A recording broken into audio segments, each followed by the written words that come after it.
Bom dia, irmãos. A graça e a paz do Senhor Jesus seja sobre todos. O salmista disse: Ó, quanto eu amo a tua lei! É a minha meditação o dia todo. Como é bom se alegrar ao meditarmos nas Escrituras. E eu gostaria de saber dos irmãos como tem sido sua leitura do livro de Jó. Sua experiência pessoal, se ela tem trazido mudanças em sua forma de encarar as dificuldades. E principalmente, se você foi ensinado e preparado para uma vida cristã, na qual existem mais dias difíceis do que dias de glória. Por favor, compartilhe no grupo a experiência de vocês. Amados, hoje entraremos no 6º dia de exposição do livro de Jó. Estarei expondo os capítulos de 17 até o 19. No capítulo 17, dos versos 1 a 5, Jó reflete sobre as ásperas censuras que seus amigos lhe tinham feito. Ele diz: "O meu espírito está quebrantado", e considera-se um homem à beira da morte. Ele só contemplava zombaria e hostilidade. Então, ele apela a Deus: "Dá-me, peço-te um penhor, e sê o meu fiador para contigo. Quem mais há que me dê a mão?" A fiança era geralmente selada pela junção das mãos. No verso 4, Jó afirma que Deus obscureceu o entendimento de seus amigos, e por isso eles não triunfarão. Porque quem entrega os seus amigos como presa, os olhos de seus filhos desfalecerão. Ou como diz a versão King James, como diz o ditado: "Passarão fome os filhos daqueles que por dinheiro traem os seus amigos." Nos versos 6 a 9 do capítulo 17, eles descrevem a presente miséria de Jó. Ele tornou-se objeto de sátiras e insultos, de modo, nas palavras dele, que ele se tornou uma abominação para eles. Ou, segundo outra versão, de modo que me tornei como alguém em cujo rosto se cospe. Meus olhos se turvaram de angústia e tristeza. O meu corpo não passa de uma leve sombra. Os homens justos podem pasmar ante tamanho sofrimento infligido a um homem, embora o espetáculo que presenciam seja impotente para lhes quebrar a inflexível vontade de continuarem a trilhar o caminho da justiça, seja qual for o preço que tiverem de pagar, e sua persistência os tornará cada vez mais fortes. Nos versos 10 a 16 do capítulo 17, Jó reflete sobre as esperanças vãs com que seus amigos o tinham alimentado, de que ele ainda veria dias bons. Mas a escuridão adensa-se à medida que o capítulo progride. A esperança de que a sua noite possa transformar-se em dia de esperança, da qual os amigos lhe haviam falado, é de novo posta de lado. Ele diz: "Vinde, pois, agora mesmo e fazei uma nova tentativa. Todavia, é certo de que não encontrarei, mas nenhum sábio entre vós." Jó acreditava que os seus dias estavam próximos ao fim, e com o seu corpo, todas as suas esperanças seriam sepultadas na terra. Estava angustiado. Jó torna a morte e a sepultura seus familiares, o que de alguma forma lhe produziu consolação. A sua única esperança é a sepultura, que ele já ama ou deseja amar, como se fosse um ente querido. No capítulo 18, Bildade tem o bom senso, nesta segunda oração, de ser breve. Ele, como ele faz, elogia Jó e o repreende. "Por quanto tempo ainda vai falar de qualquer maneira? Você nos diz que somos como animais, estúpidos e ignorantes. Continue com suas tolices. Você apenas se rasga em sua raiva. É tudo inútil e não muda as coisas para você. No seu primeiro discurso, lá no capítulo 8, ele lhe tinha dado encorajamento para lhe dar esperança de que tudo acabaria bem. Mas aqui não há uma palavra sequer sobre isto. Ele ficou mais irritante e está tão longe de ser convencido pelos argumentos de Jó que ainda está mais exaltado.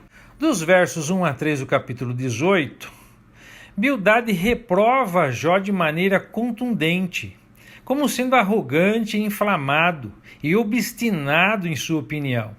Ele questiona até quando Jó continuaria falando, que refletisse e agisse com sensatez para poder dialogar. Quando Bildade pergunta por que ele e seus amigos estão sendo tratados como animais sem entendimento, aparentemente demonstra estar ofendido com as palavras pronunciadas pelo amigo, lá no capítulo 12, versos de 7 a 9.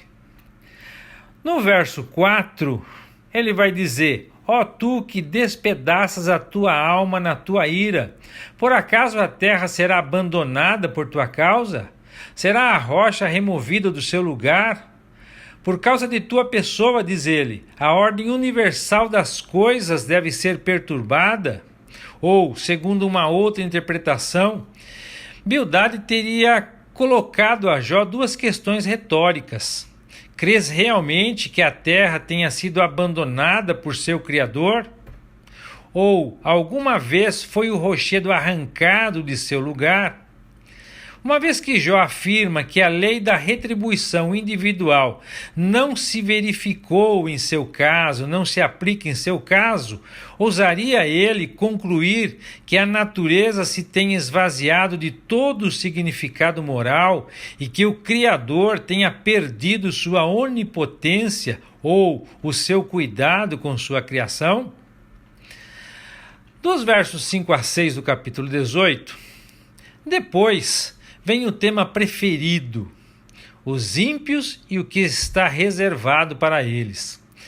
A parte da falsidade da aplicação de tudo o que Bildade diz a Jó, suas palavras são certamente verdadeiras e muito poéticas. Assim ele fala do ímpio e do seu destino. Que Jó não alimente ilusões. O homem cuja luz se apaga forma parte dos maus. A causa da torpeza moral é sempre de origem religiosa. Os maus, em última análise, são aqueles que não conhecem a Deus. A lâmpada aí no texto, ela é um luxo muito raro na tenda de um nômade. É um sinal de uma prosperidade excepcional quando, além do fogo no acampamento, ela também está acesa dentro da tenda. Dos versos 7 a 11 do capítulo 18, Bildade fala da pequenez do ímpio. O perverso perderá logo seu vigor viril e seu nome se apagará por falta de sobreviventes. Seus projetos o fazem tropeçar. É ele, portanto, e não Deus, que provoca sua ruína. A sua má consciência causa nele um complexo paranoico. A sua prosperidade oculta os terrores que secretamente o consomem.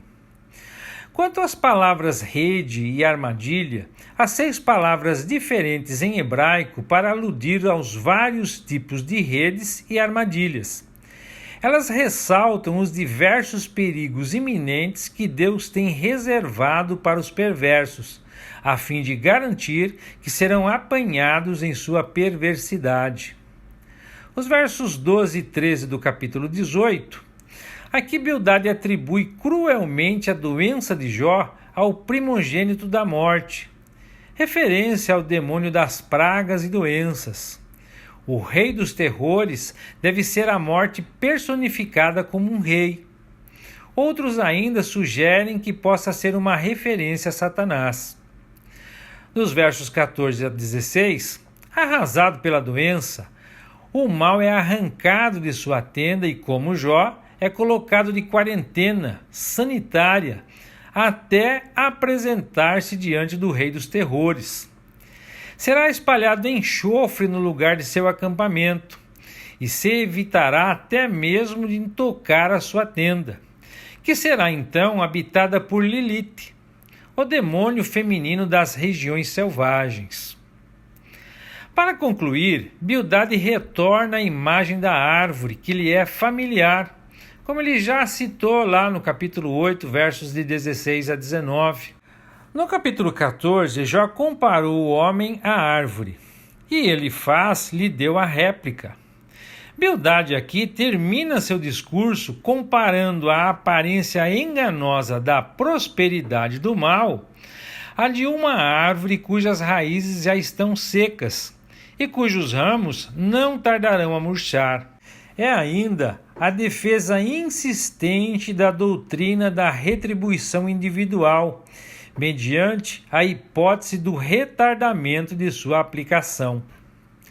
Dos versos 17 a 19 do capítulo 18, ao descrever as raízes como secas ou murchas, Bildade contraria o argumento anterior quanto à árvore que é decepada, mas brota a partir das raízes, conforme Jó havia falado, lá no capítulo 14, versos 7 e 8. Ele diz lá que haveria mais esperança para uma árvore do que para um ser humano, criado à imagem e semelhança de Deus. Para Bildade, não havia esperança para a descendência de Jó, uma vez que Deus apagaria a memória dele na terra, tendo dado cabo de seus descendentes. Na antiguidade, isso era sinal de maldição divina. E mais uma vez, Bildade manifesta grande insensibilidade com relação a Jó pelas perdas que este sofreu, especialmente dos filhos. Os versos 20 e 21 do capítulo 18 vai dizer que os ocidentais apavoram-se e os orientais ficam assombrados de medo com as notícias sobre a ruína. E, em verdade, esse é o destino da habitação do perverso. Essa é a situação daqueles que não conhecem a Deus. Ou seja, vivem assombrados com medo de notícias ruins. Dos versos 20 e 21 do capítulo 18, neste breve resumo, Bildade usa a palavra perverso, que no hebraico tem um sentido literal de injusto, refutando a alegação de Jó de que Deus o entregou aos ímpios. Bildade diz que tanto no Oriente como no Ocidente ficarão espantados com seu destino e serão tomados de horror, e dirão: esta era a habitação do perverso, o lugar de alguém que não conheceu a Deus. No capítulo 19, nós temos a resposta de Jó às palavras de Bildade no capítulo anterior. Embora o seu espírito estivesse angustiado e muito acalorado, e Bildade também estivesse muito irritado, ainda assim Jó lhe permitiu que dissesse tudo o que pretendia dizer, e não o interrompeu em meio a seus argumentos. Mas quando Bildade terminou de falar, Jó lhe apresentou uma resposta justa. Dos versos 1 a 8, Jó se queixa de maus tratos. Ele julga ter sido realmente tratado de uma maneira muito cruel, e ele pergunta até quando. Jó mostra-se cansado de ouvir as perguntas grosseiras de Bildade e as palavras angustiantes de seus amigos. Ele diz: já me humilhaste 10 vezes repetidamente, não vos envergonhais de me maltratar? Os amigos de Jó usaram a palavra vergonha associada à doença dele para censurá-lo, tentando comprovar que Jó se encontrava em pecado. Com a afirmativa "Deus é que me transtornou", Jó reage à insinuação de Bildade, de que Deus não subverte a justiça. Ele argumenta que a teoria de Bildade sobre Deus não se encaixa nos fatos. Pelo contrário, afirma que Deus o transtornou por engano, como se ele fosse um animal selvagem ou criminoso. Ao descrever que Deus com a sua rede o cercou, Jó dá continuidade à metáfora de caçador divino, principiada por Bildade. Essencialmente, Jó acredita que Deus entrincheirou o seu caminho, quando na verdade era Satanás quem o atormentava. Nos versos 9 a 10 do capítulo 19, Jó compara a perda de sua posição privilegiada de juiz ou conselheiro da cidade ao despojamento que sofre um rei, cuja coroa é retirada de sua cabeça. A esperança de Jó, que certa vez já renascera como uma árvore nova que brota do toco, agora era completamente arrancada, pois em seu entendimento, Deus era o autor da sua aflição. Dos versos 11 ao 17 do capítulo 19, a hostilidade de Deus é a base da tortura de Jó, e os membros de sua comunidade sabem disso. Consequentemente, colocam-se também contra ele. Jó está convicto de que Deus o considera um inimigo. Diz que as tropas divinas o cercaram e acamparam ao seu redor, que seus irmãos se afastaram para longe e seus conhecidos se tornaram estranhos para ele. Seus parentes o abandonaram e seus amigos o esqueceram. Continua descrevendo sua situação.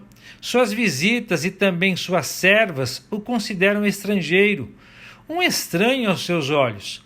Quando chama, não lhe respondem, a ponto dele ter que suplicar ajuda. Conclui afirmando que seu hálito é intolerável para sua esposa e seu mau cheiro é repugnante para seus irmãos. Nos versos 18 a 22, ainda descrevendo seu isolamento, Jó continua: até as crianças o desprezam e zombam dele. Todos seus amigos, inclusive os mais chegados, o abominam. Aqueles mais íntimos simplesmente se voltaram contra ele. Agora que ele está pele e osso e escapou da morte por um triz, ele clama: meus amigos, tenham compaixão de mim, tende misericórdia, pois foi a mão de Deus que me feriu. Agora ele tocou o fundo de sua desgraça e implora a esses 3 homens, que ainda são suficientemente amigos para ficarem ao seu lado, que tenham piedade dele. O rompimento de seu orgulho é completo, mas somente no nível das relações humanas. Ele se humilha diante dos homens, não diante de Deus. Com sua percepção excepcional, o autor percebeu o paradoxo da situação. Embora ele seja totalmente incompreendido por seus amigos e o julgamento que eles fazem de seu caso seja errôneo, ele tem a necessidade da aprovação deles e não pode suportar seu desprezo. Entrega-se ao arbítrio deles. Não pode forçar-se a implorar a graça de Deus, porque foi precisamente a mão de Deus que o feriu. Por que me perseguis como Deus está procedendo? Não vos fartais jamais de consumir a minha carne? Nos versos 23 a 24, uma vez que seus contemporâneos desacreditam seu testemunho pessoal quanto à sua integridade, Jó deseja que pudesse ser registrado em um livro suas palavras, ou mais indelevelmente, que elas fossem talhadas a ferro sobre o chumbo ou gravadas para sempre na rocha. As gerações vindouras reagiriam mais favoravelmente ao seu caso do que à sua geração. Ele se consola com as esperanças de felicidade no outro mundo, embora tivesse tão pouca consolação neste. Fazendo uma confissão muito solene da sua fé, com o desejo de que ela pudesse ser registrada como uma evidência da sua sinceridade. No verso 25 do capítulo 19, Jó abandona seu recurso às instâncias humanas e se volta não diretamente para Deus, mas para um ser divino, por cujo intermédio verá a Deus. Numa mudança repentina de postura, Jó passa da decepção, abandono e humilhação para uma certeza inabalável de um saber imediato. Antes eu desejava, agora eu sei. Eu sei que o meu Redentor vive e por fim se levantará sobre a terra. Para os irmãos terem uma ideia, o verbo traduzido por sei, yadá, é o mesmo verbo utilizado, por exemplo, lá em Gênesis 4, verso 1, onde Adão conheceu a Eva. Ou até mesmo Deuteronômio 34:10, onde o texto diz que nunca mais se levantou profeta algum como Moisés, a quem o Senhor conhecera face a face. O verbo utilizado no texto original significa conhecer íntima e profundamente. Continuando o texto, a esperança de um Redentor celestial divino que estivera fortalecendo a alma de Jó, aqui se aperfeiçoa. A posição do Redentor, Goel, era a do parente mais achegado. Era de sua responsabilidade restaurar a fortuna, liberdade e nome do seu parente. Quando se fizesse necessário, também a função era de corrigir o mal que lhe fosse feito, especialmente vingar o derramamento de sangue inocente. Jó está confiante em que, embora toda a sua parentela terrestre tenha o abandonado, seu parente divino está preparado para reconhecê-lo e falar a seu favor a última palavra no caso.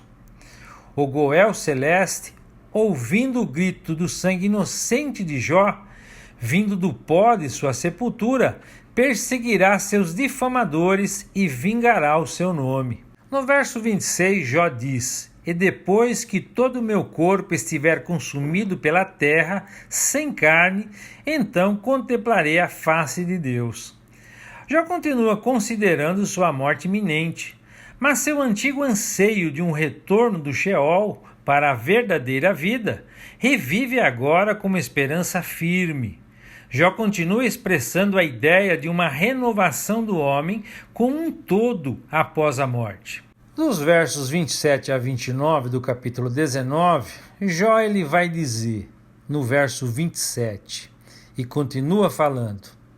Ele inicia o verso 27 dizendo: "Eu o verei com meus próprios olhos, eu pessoalmente, e não outra pessoa o verá, e me dirá como ele é. Oh, quão intenso é o desejo do meu coração por esse dia."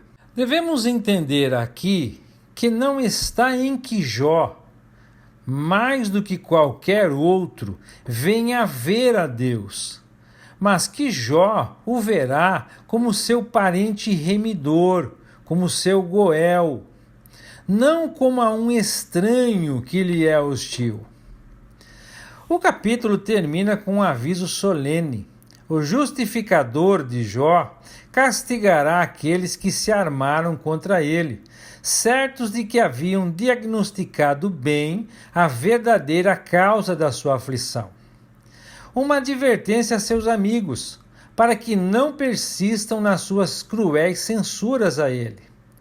Se a exposição que Jó apresenta aqui de suas angústias pode servir, às vezes, para justificar as nossas queixas, ainda assim, as suas visões otimistas da condição futura, ao mesmo tempo, podem nos levar, a nós que somos cristãos, ao constrangimento. Amados, Jó reflete sobre as severas censuras que seus amigos lhe fizeram. E ao ver-se como um homem que está agonizando, apela a Deus. Nosso tempo acabar-se-á. Devemos remir cuidadosamente o tempo, como nos ensina o apóstolo Paulo na carta aos Efésios, porque os dias são maus. E ao mesmo tempo, dedicar esse tempo a prepararmos-nos para a eternidade. Das aflições de Jó por parte de Deus, dos amigos e dos inimigos, vemos o bom uso que o justo deve fazer delas. Ao invés de desanimarmos em relação ao serviço de Deus, devemos recobrar o ânimo para preservá-lo em meio à aflição.